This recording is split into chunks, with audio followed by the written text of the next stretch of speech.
So this is a little bit of a jokey question, but go with me. Is it true or false? Is it true that you and Denzel were watching White Lotus together and said, okay, well, we're going to be making another Equalizer. We need to follow that format and go to Italy? That's false. But I was watching White Lotus. That's true. I did watch White Lotus with my family, yeah. But no, I'd never watched it with Denzel. Okay, being serious, I remember on the first movie I did a set visit and you guys talked about, I remember Denzel talking about this character is something that I really want to play for a while. This is something I think could be my franchise. What do you, and it's, people say that all the time, but it never actually comes to fruition. You know, like the movie does okay, no sequels. What do you think it is about this character that has, resonated with so many people that's allowed you guys to make 3 films now? Yeah, I think they're connecting to him because he's a common man. Like he's not, there's nothing fancy about him or anything. He seems like somebody you could know, you sit down and have a tea with or, a friend of yours. He just happens to be a brutal destroyer when it comes time to do that. But I think that's what people are connecting to. You can see yourself in Robert McCall. Talk a little bit about you have designed and worked on a number of set pieces in the trilogy. Which set piece in the 3 films was like the biggest pain in the ass, or the one you were like, you know what I mean? In the second one, the storm and all that, just a pain in the ass. Just the wind and it's just you have no control of anything. It's just a pain in the ass. It's just like, who wrote this? No, I'm kidding. Yeah, that was a tough one. So there is some pretty brutal violence in the third one, which of course I'm a fan of. I'm all in. Yeah. But talk a little bit about it's pretty violent.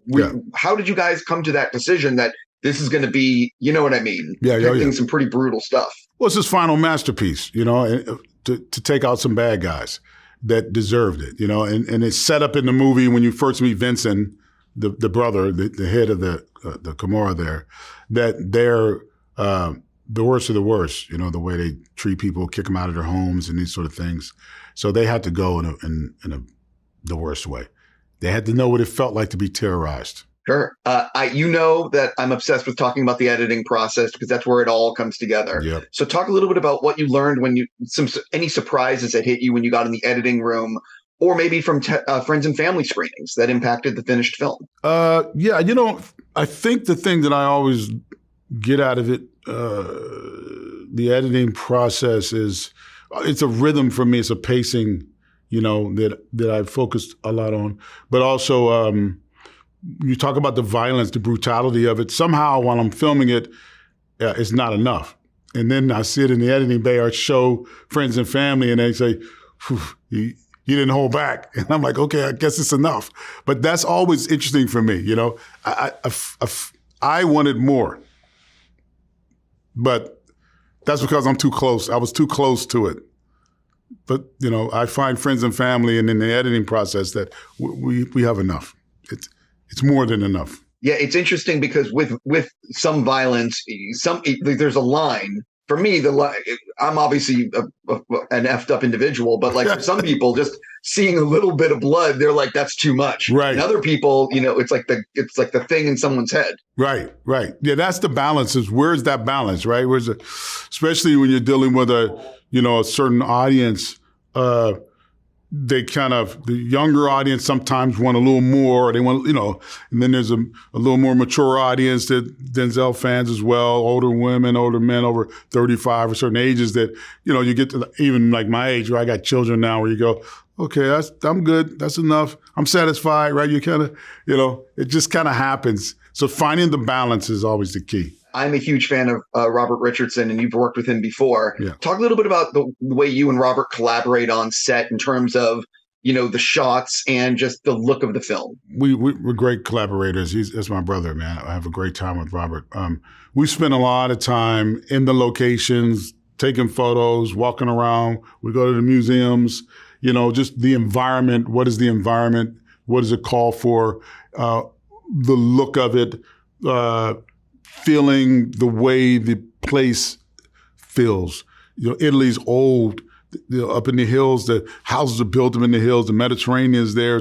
There's, texture on the walls. How do you capture that? How do you not make it feel like a travel log film or anything like that, and still keep it gritty and organic? Those sort of conversations we have a lot. And then we go around and we take a lot of photos. We spend a lot of time together doing that. I'm almost out of time with you, so I have to ask you about something else that I'm really looking forward to, which is you're doing a Michael Jackson project. Yes. I definitely have to ask you, what's the status of that project? Is that your next thing?